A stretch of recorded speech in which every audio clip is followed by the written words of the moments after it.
Hi, and welcome to the 64th OctoPrint on Air. I'm your host, Gina Heuske, the creator and maintainer of OctoPrint. And as usual, today we are going to talk about what I've been up to since the last one of these and what are going to be the next steps, or at least the plans for the next steps.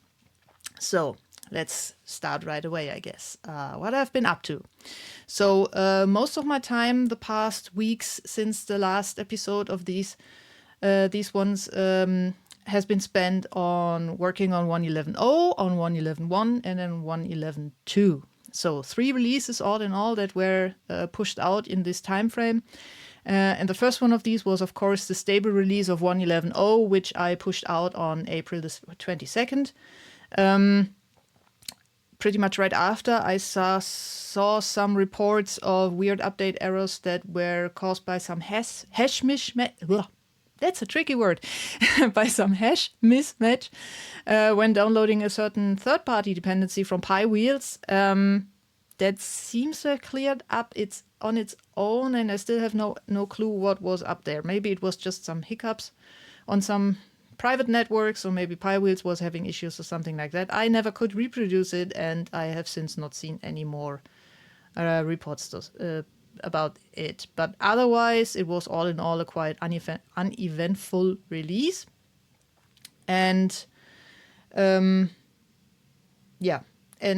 then a couple of weeks later, on May 13th, I rolled out 1.11.1. Because, it was an uneventful release, but of course some issues were found and some improvements were requested. For example, I added an option to disable the deletion confirmation on the file list again, because that was apparently very crucial to some people for their workflows, which they could not, other than I had expected, re-implement with the upload file manager, the upload manager that is now newly bundled in OctoPrint. And so now there is choice again. You can just disable this confirmation and be done with it.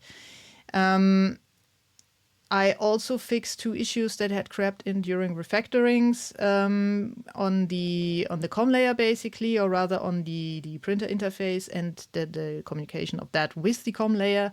Unrelated to the stuff that I'm currently doing on the maintenance branch, but rather something that I had done for 1.11. And that affected Prusa firmware when Start and Connect was disabled, where things were running into a timeout unexpectedly. And there was also a problem when trying to initiate a connect with auto discovery when no printer was actually available, or rather no serial connection was actually available. So both of these issues were fixed, and then there was also some other minor stuff that was fixed and improved too, and all of that went into 1.11.1. And then at the point of recording this, which is on June 17th, exactly a week ago on June 10th, I released 1.11.2, and that is basically a rather larger security and bug fix release that is now out. Jacopo Tediosi reported 2 vulnerabilities that were fixed in this release, both with moderate severity. One was that on upload endpoints, it was possible to abuse them to extract files from the file system that OctoPrint was running on. Depending, of course, on what OctoPrint could read and also write, but still, that was something that needed to be fixed and was a bit of a stupid thing, really. And the other one was denial of service that was possible to trigger through a malformed HTTP request. And both of these had actually been in there for a long time, I think 10 years or so. Going unnoticed, so I'm really, really glad someone now found them and they could get fixed. And Jacopo's actually also currently doing an audit of third-party plugins registered on the official plugin repo, and some of his findings there also led to changes in OctoPrint 1.11.2. Most specifically, so far plugins had to implement their own authentication logic when implementing the simple API plugin mixin. So the simple API plugin mixin is basically just a mixin that gives you a get and a post endpoint, And on the get, you can just fetch stuff and give it to the front end. And on the post, you can implement some commands that your plugin wants to react to, and then trigger internal logic. And both of these endpoints so far were not covered by any kind of authentication, because obviously that's not something that I wanted to just decide for people. Whether that needed to be locked down or not. But that apparently led to a lot of plugins out there not implementing even the smallest amount of authentication, and so having a ton of endpoints basically open, which of course is a big security issue in general. And so as a consequence, what I did is OctoPrint 1.11.2 introduced a new method on the simple API plugin mixin that is called isAPI. How was it called again? Great, I don't have it in my notes. I can't get it from the top of my head right now. But basically, there is a new endpoint. By default, it is implemented to return false, which means do not force basic simple authentication on this endpoint. But as a third-party plugin, you can implement it and return true, in which case some simple authentication will be added to the endpoint before it ends up in your code, basically, which just ends up being that it is being checked if a user is logged in. So no specific permissions are checked, but because that is plugin specific, that is something that you have to decide once more. But at least there is a check now that will make sure that there is actually a user logged in. So, so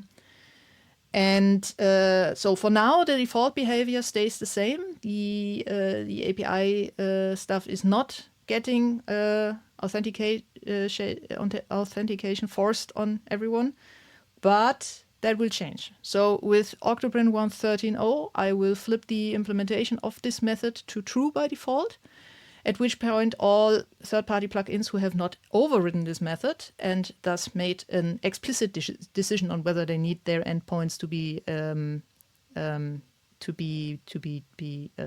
checked by OctoPrint or not, or if they want to do it themselves, will be made for them, basically. So if you are a plugin developer, that means you are now you now need to do something if you want your plugin to continue to function after this change. So for now, plugins that utilize the simple API mixin but have not implemented this method will trigger a warning in the OctoPrint log. So that can lead to quite a lot of warnings getting logged, depending on how many third-party plugins you have installed that have this. And if you should see this, then please also report this to the plugin author. If there is already a report in their issue tracker, then please do not open a new one, but rather add to the existing one. You do not want to spam people. Thank you. But I could imagine that some plugin authors do not actively follow the changelog of OctoPrint or also these episodes here, even though it would probably be a good idea if they at least went through the changelog. But, well, we are all human and we all have other things that we also need to do, so I can kind of understand that. This is often a problem. So, yeah, if you run into warnings caused by this change in plugins that you run, then try to make sure that the author of the plugin has actually been notified about the situation and is going to implement changes. I also still need to push out changed versions of the bundle plugins, so the file check, the firmware check, and the Pi support plugin. I have not yet done that because I first wanted to make sure that the current release is fine and all before I concentrate on updating bundle plugins. But I'm aware of that. I've already done the changes. I just need to create releases. So long story short, that is a change that should have been done ages ago, actually, and been part of the simple API plugin mixin from the get-go. Is API protected? That was the name of the method. I finally remembered. Yeah, we're going to correct this now and force this in 1.13. Another thing that was changed in 1.11.2 is that I added a new decorator, blueprint plugin.limit, which allows third-party plugins to also decorate their blueprint endpoints with rate limiting, like is also being done, for example, in OctoPrint itself on the login handler, and now also on the application keys plugin.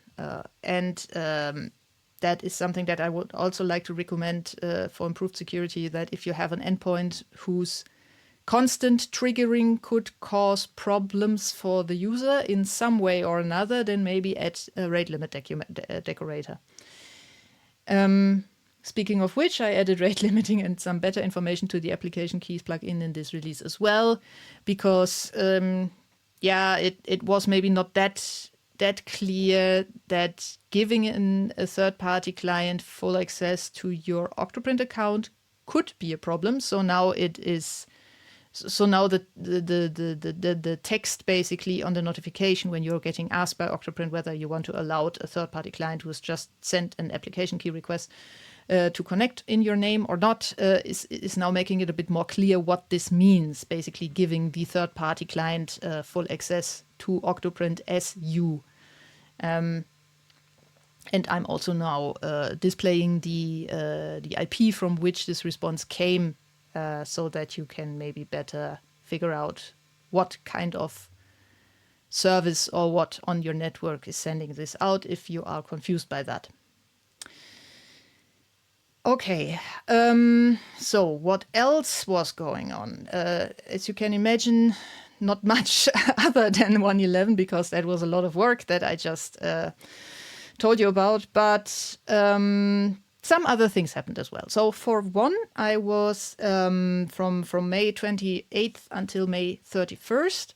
I actually was at PyCon Italia in Bologna. Was my first PyCon Italia.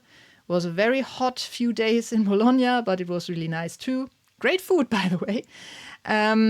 But most importantly, I got a chance to attend some really, really good Python-related talks. Also met some old and new friends, and something that was really probably the most amazing things of all is that I also got a chance to meet Jacopo, whom I mentioned before. He has, so I basically spent most of PyCon hanging out with Jacopo, which was pretty great because he was basically just a contact that I had on, like we were working together on improving the security of OctoPrint for over a year now. And so meeting someone for the first time that you have been working with online for a rather long time and rather working together with a lot is just great. And I always love when events like PyCon and also various CCC events and such make something like this possible. And yeah, as you can see, we were quite happy about meeting as well, and post in front of this picture wall that they had installed there rather happily. Yeah. Okay. What else have I done? So what I also needed to do, and I already mentioned this last time, I think that this was something that I had to start doing now, and also had already started a bit. I had to update some tooling. So with 1.11, I still have to support Python 3.7 and 3.8, which are both end of life now. And that, of course, is always causing some additional overhead. So I had some builds breaking out of the blue again. And also ran into some problems with handling modern Python packaging tooling with Python 3.7. I put in a workaround, or rather a solution for that into 1.11.2. Yeah, I did. I'm pretty sure, because there was some specific problem that happened if you had created a plugin with some specific settings in the packaging and then try to install that on an OctoPrint running. Oh God, I can't even remember the exact problem there, but long story short, something that was broken is fixed now, and that required some workarounds between legacy code, or rather legacy Python versions and modern tooling. But for 1.12, I also can and have finally updated some workflows. For example, OctoPrint now fully relies on PyProject TOML. I threw out a lot of the old setup tools related specific code and replaced it basically with built-in functionality that is now in the modern tooling and the task file pretty much for some development related things like creating and updating translations. And I've also built a little tool into OctoPrint's command line interface that's currently only available on the tool is currently only available on OctoPrint's maintenance branch. That should hopefully help plugin developers out there to basically also do the same, to migrate their plugins to something based, their plugins still based on SetupPy to PyProject TOML, and thus make them more compatible to modern Python tooling. And I actually wrote a little, as I said, I wrote this tool, and I now just need to see that I can actually show you this.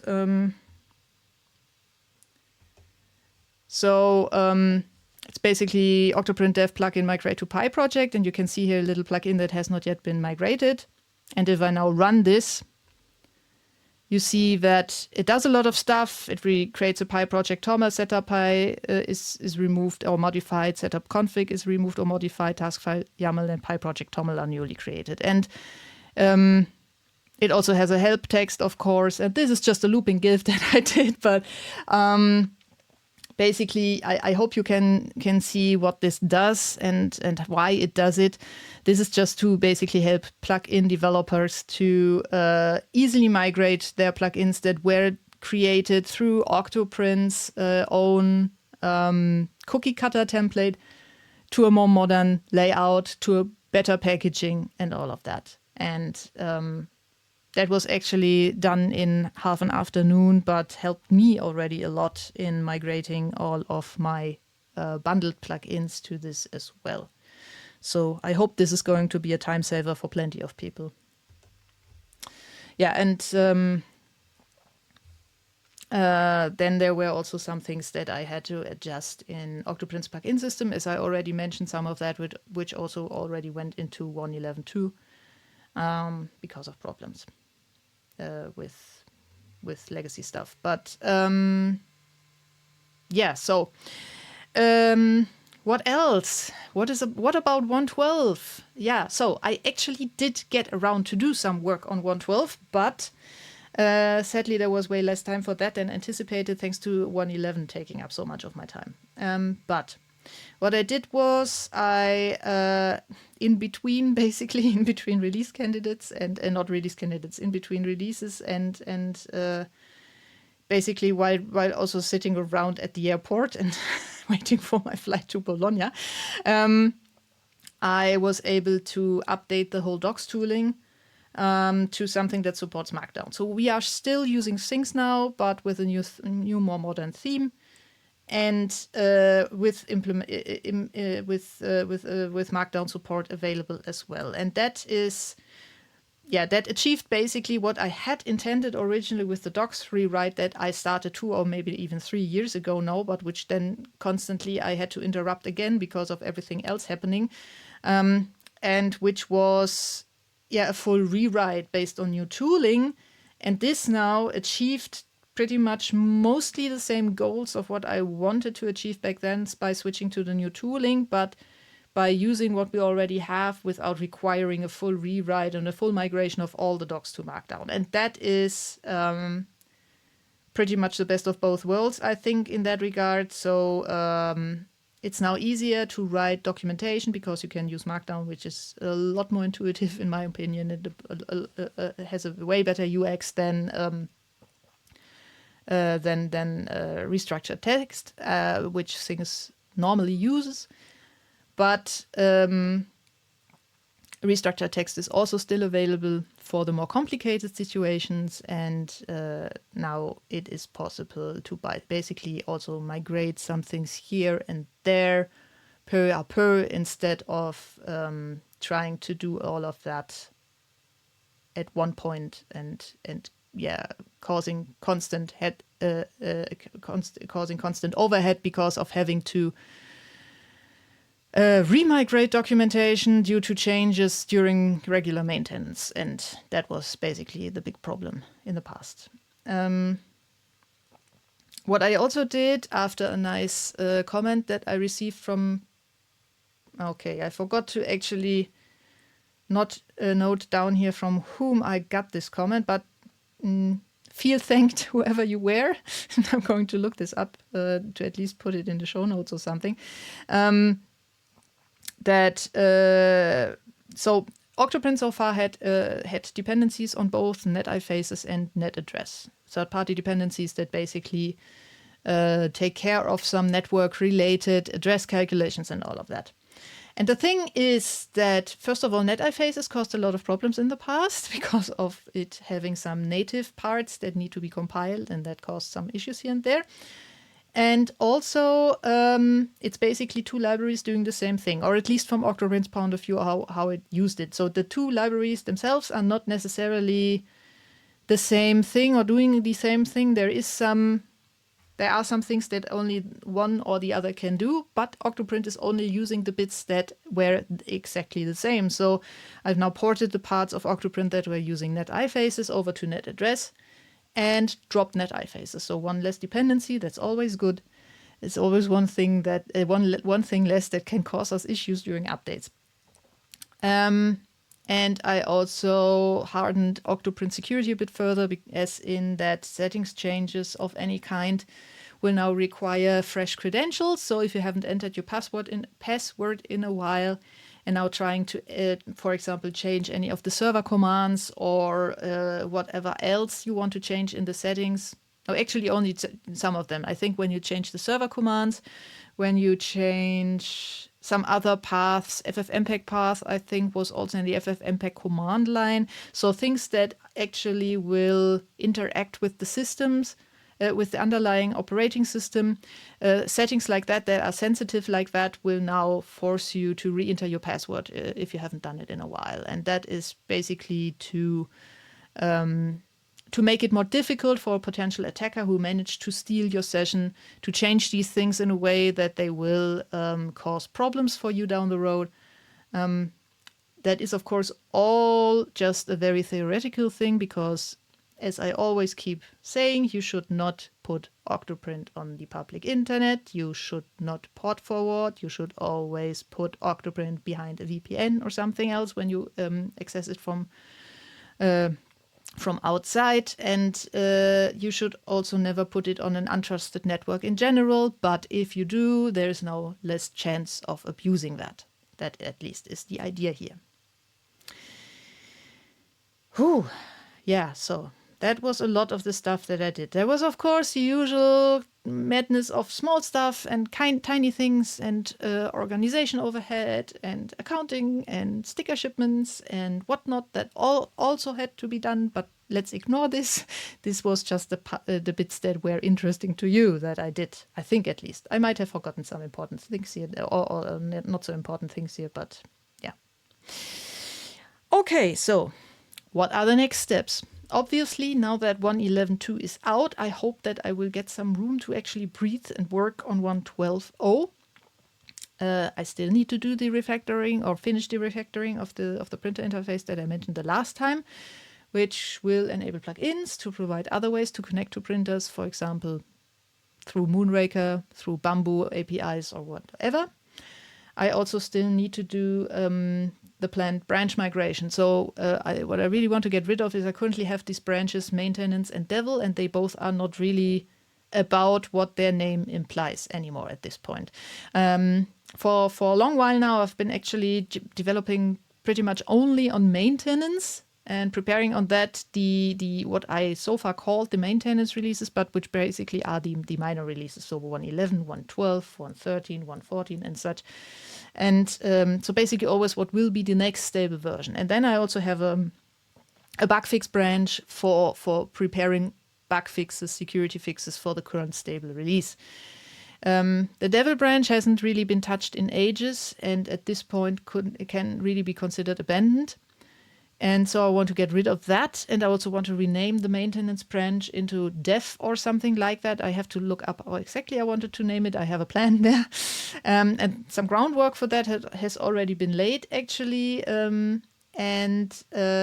the actual branch changes still need to happen. And the thing is, this will probably not end up being just a simple thing of I'm renaming it and things are done, because then some bits in the CI will probably also need adjustment, and maybe not just in my CI, but also in other CIs, or rather maybe not just in OctoPrint CI, but also the end-to-end test action might need to get some changes applied, and the same goes for the bundle plugins, and maybe also some third-party plugin maintainers will be affected by that if they have some CI workflows that depend on OctoPrint's branches having certain names. But in the long run, this will, I think, really improve the developer experience, because frankly, I sometimes get confused on what to do where, and this is going to streamline it more into a shape that other projects are running their branching strategy. I will possibly also have to do another bug fix release in the shape of 1.11.3. Not sure yet, though, if this will happen until the next episode of this one will get recorded or be pushed back a bit further than that. That depends a bit on what else I get reported on 1.11. But I got a bug report for the app keys plugin, because that now, due to a refactoring where I missed a bit in 1.11.2, now exposes a slightly weird behavior, which is not a problem per se. It's rather low impact, but it's something that needs to be fixed, what I already fixed, but I have not yet gone through the overhead of pushing out another release just for that change. And so I'm rather waiting some more time to see if anything else gets reported before I put together the next release, because just for this change, it would simply be too much overhead. And another thing that will happen in roughly a month's time, it will be right in the process in a month's time, actually. I will be in Prague for EuroPython from July 15th until 18th. And I'm also scheduled to give a talk on the first day of the conference about how to deal with toxic people, aka that talk that I made in order to tell people that I have a punching bag in my office. And yes, that is pretty much how this talk came to be, but it has a bit more content than that.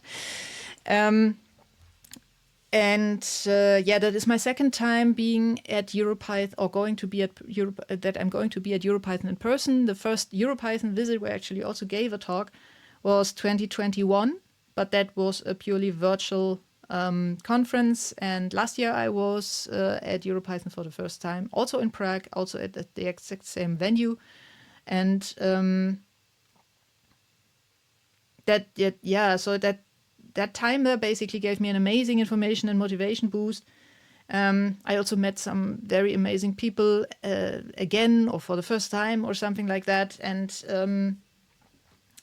conferences are always a bit of an energy drain, of course, but they also help putting things into perspective again, and just hanging out with people who do similar things to you when you usually spend your time in a home office only interacting with people who are angry at you for introducing a bug or something like that.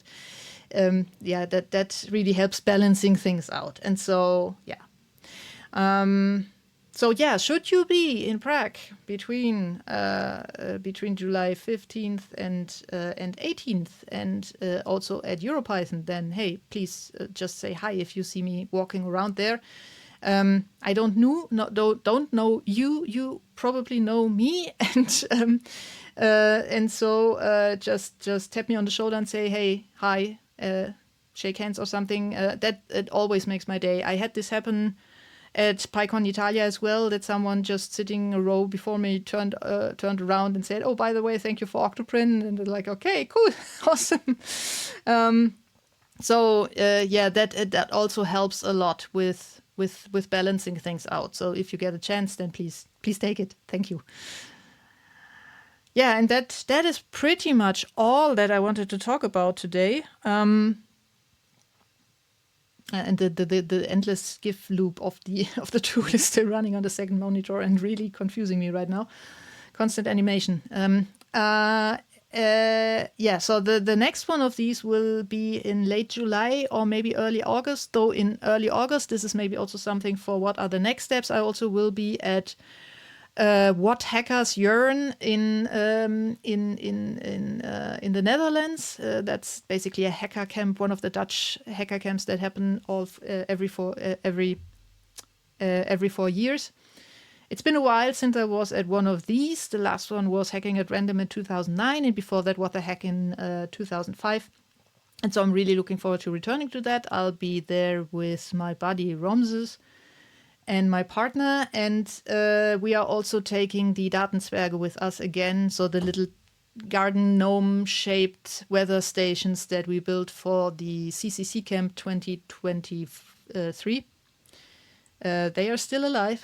They have now also CO2 sensors, and we are going to deploy them all across the campground in order to measure stuff like UV and temperature and humidity and things like that again. Yeah, or at least that is the plan, of course. Yeah, so that is happening in early August. So depending on how much I still have to prepare for that, the next one of these might not happen until mid-August. But yeah, so the current idea is to have it done by end of July, but we'll have to see how things go. And with that being said, I think all that is left to be added is thanks for being here. I hope it was interesting. It was a lot of technobabble this time around, but I mean, that was just the things that I had to look at. And as always, stay healthy and happy printing. Bye.